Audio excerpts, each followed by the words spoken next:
What's up, family? Trail here, and we have some good news for millions of Americans. For starters, it appears that the mortgage interest rates are finally coming back down again. This is after we saw the inflation hit its peak back in September and then drop in the month of October. But will we have another drop of inflation again for the month of November? We will soon find out, as this week we are expected to receive the data in regards to the inflation numbers for the month of November. We will also hear from the Fed chairman on what he decides about raising the interest rates again in 2023. We also have information on 6 New Year checks that could be before the end of this year. Stay tuned, guys, for more information. Now, before we get started, hey, you already know what to do. Make sure that you're subscribed to the channel, as well as hit the like button for the YouTube algorithm. Now, let's go ahead and start with the video.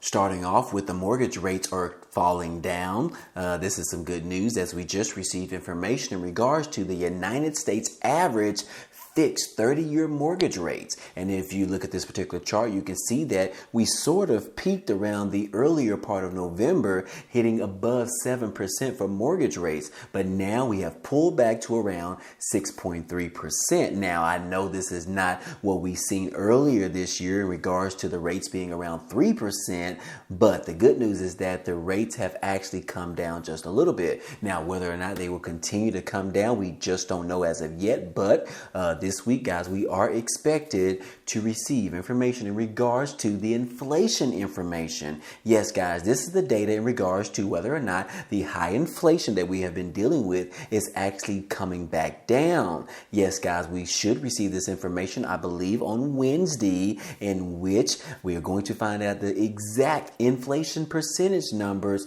that is on record for the month of November. Now, this is going to decide whether or not the Fed chairman, Jerome Powell, is going to continue to raise interest rates. But right here, guys, it says that the highly anticipated inflation reading and the Federal Reserve's last policy decision of the year will serve as highlights during what should be the final week of major economic news for 2022. Now, this Tuesday, guys, tomorrow, the closely watched Consumer Price Index, or better known as the CPI, for November may foretell how much higher the rates could go in the coming year. Next year, guys. And on Wednesday afternoon, the Fed's latest monetary policy decision will almost certainly deliver to investors the 7th and final interest rate increase of 2022. So the government's retail sales report out Thursday morning will also add to a consequential week on Wall Street. And all of this is coming as investors continue to look to rebound after the S&P 500 and the Dow suffered their worst weekly declines since the late part of September. So again, guys, like I said, we will have a tremendous, crazy week ahead of us, in which we are going to find out the inflation numbers for November. We will also hear from the Fed chairman and whether or not he is going to have a raise the last portion of interest rates for this year. And this is going to determine whether or not we are going to have a good year or a bad year next year, guys. So stay tuned, because this information is going to be coming in hot. A lot of Americans, as well as investors, retail investors, are waiting for this information, because this determines whether or not we should start investing even more money right now, or should we just wait for this inflation to come back down, because the Fed chairman continues to be aggressive on raising the interest rates, guys. So anyways, guys, this is going to tell the story how 2023 is going to be. So you definitely want to pay attention. Make sure that you're subscribed to the channel to get more information coming this week, guys. But then we also heard from the Treasury Secretary, Janet Yellen, in which she predicts how much lower the inflation will actually be next year, in which in this particular article, she says that she is predicting a much lower inflation by the end of 2023. But she also says that she does see risk of a recession. Now, it says that the Treasury Secretary, Janet Yellen, said on Sunday that she predicted a significant reduction in inflation by the end of 2023. Make sure you pay attention to that, guys, while also noting the continued risk of a recession. She said in a statement that, look, I believe by the end of next year, you will see much lower inflation if there's not any. An anticipated shock coming from the Treasury Secretary.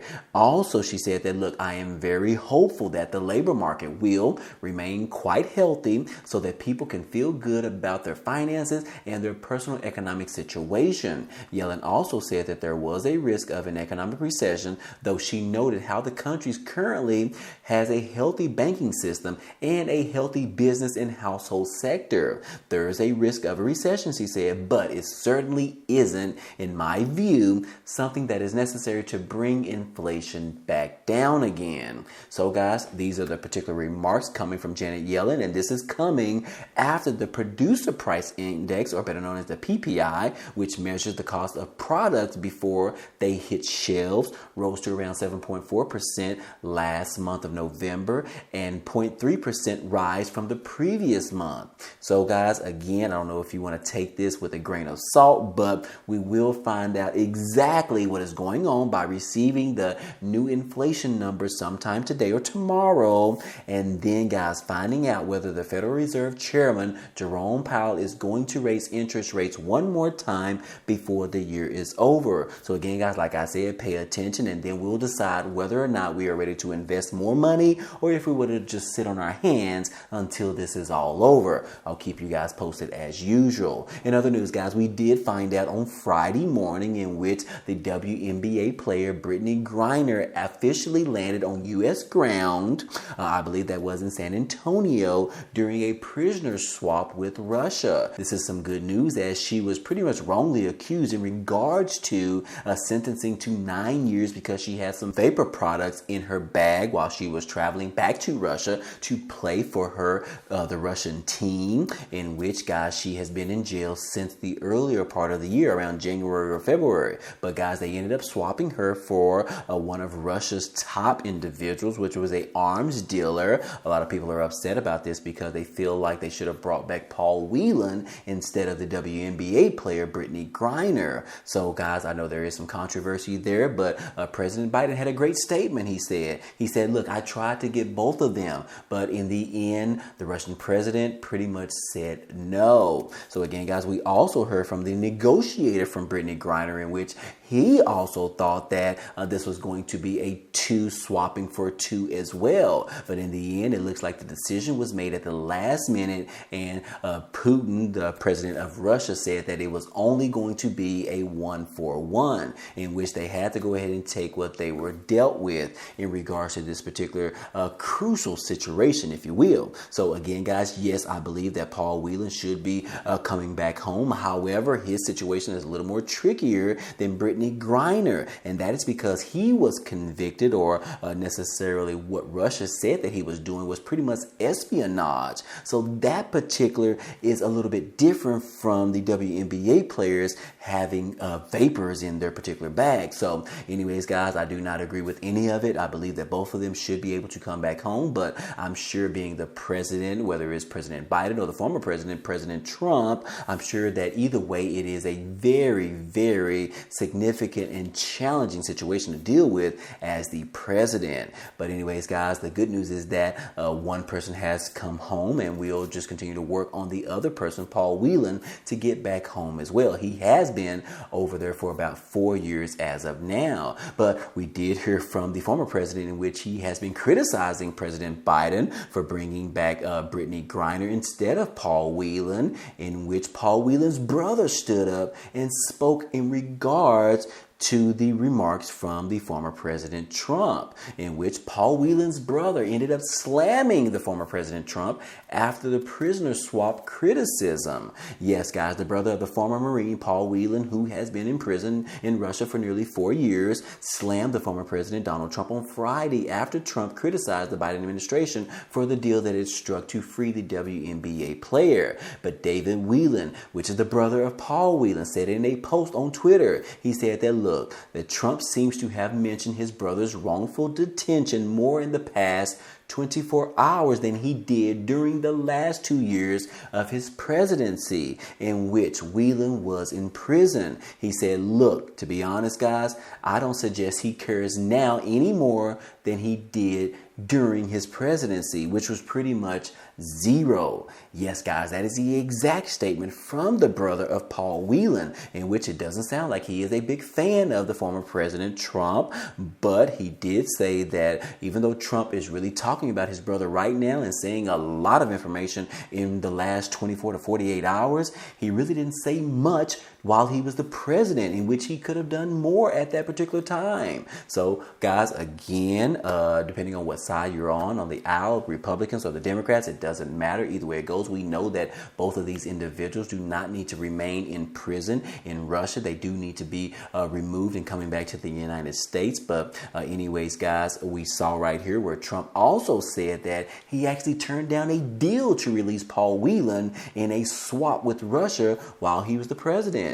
Now, this is the first time that we are hearing about this, so we haven't had this pretty much fact checked, but this is the statement from the former president in which he said that, look, I turned down a deal with Russia for one-on-one swap of the so-called merchant of death for Paul Whelan. I wouldn't have made that deal for 100 people in exchange for someone that has killed untold numbers of people with his arms deal. That was a statement from the former President Donald Trump. But again, guys, like I said, coming from Paul's brother, he said that, look, he really hasn't said anything during his pregnancy, so why is he saying anything right now other than to criticize the current president, which is President Biden? But again, guys, that is just the latest information that we have in regards to that situation. But we also received a little bit more information in regards to what the president of Russia made a statement on, in which it says right here that Vladimir Putin stated that more prisoner swaps with the United States is actually possible after the recent Greiner and Bout exchange of the swap that happened on Friday morning. So again, guys, this is some positive news because it looks like Vladimir Putin is a little bit reasonable here in regards to having more prisoner swaps, although we need him to be more reasonable in regards to stopping this war of Ukraine. But anyways, guys, hey, we'll just leave it right there and move on to the next topic. Moving on, guys, hey, President Biden is under a little bit of pressure right now in regards to the marijuana reform, and this is coming all after the issue of bringing back home Brittany Greiner. Yes, it says that the negotiation prisoner swap by the Biden administration to bring back the WNBA player has led to cheers nationwide while shining a larger light on the United States criminal justice system. And that is where the marijuana reform situation comes into play. Because if you guys don't recall, President Biden announced previously that he wanted to go ahead and make it official that all of those individuals that have been in prison or in jail for small cases in regards to marijuana, he wants that to be removed, which means that all of those individuals that are still incarcerated will be able to be released and come back home with their families, which is what's called the marijuana reform. They are saying that now he has done some good justice in bringing the WNBA player home. We need him to focus on the marijuana reform that he promised the American people a couple of months ago. Now, he also said that this is one of his top priorities that he wants to get done while he remains the president in office.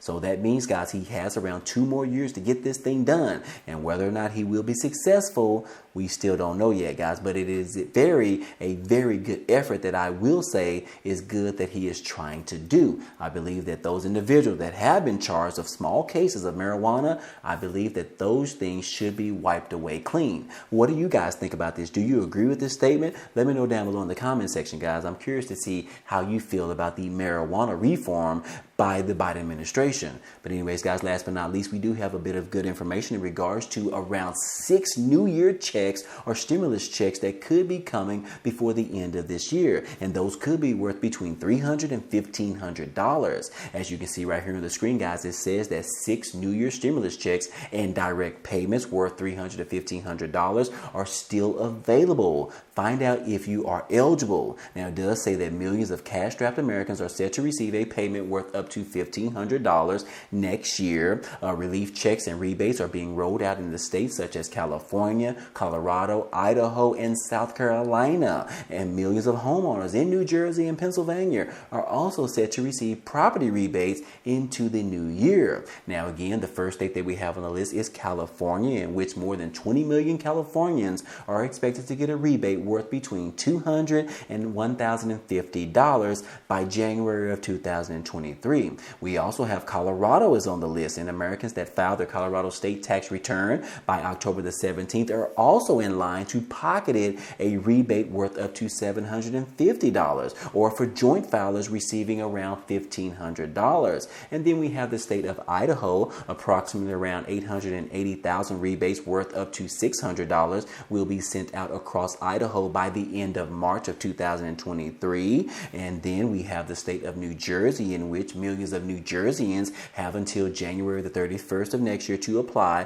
for a property rebate worth up to $1,500. And then we have Pennsylvania, which states that hundreds of thousands of Pennsylvanians could be in line to receive a direct payment worth up to $650. The money will be sent to those that have been approved for the rebate on property taxes or rent paid through the year of 2021. And then we have South Carolina, in which it says that direct payments worth up to $800 are being rolled out to struggling Americans in South Carolina. State lawmakers approved of the distribution of tax rebates during the session back in June, including it around a $13.8 billion budget bill. Hey, that's my name, right? Well, anyways, guys, these rebates are projected to cost roughly around $1 billion. And again, those particular stimulus checks could be coming before March of 2023. But again, guys, I didn't read over all of the details in this particular post right here, but I will include a link to this down below in the description so that you can check it out for yourself and read more details if you reside in one of these 6 states that could be offering New Year stimulus checks. So again, guys, I hope all of this information in this video was helpful to you today. Well, anyways, guys, hey, that's all I have for you today. But feel free to check out some of the links down below, because it is some great opportunities for you to receive some free money, some free cash, as well as how you can receive up to 12 free stocks with Webull after depositing just $1. Everybody has $1, right? But if you're interested, hey, those links will be down below. But anyways, hey, if you enjoyed today's content and you want to see more, go ahead, subscribe to the channel. It's totally free. And if you like today's video, then go ahead and hit the like button for us. It really helps out this channel, as well as it tells YouTube to share this video with others. But anyways, guys, hey, I appreciate you guys stopping by and watching, and I hope to see you on the next video. Peace.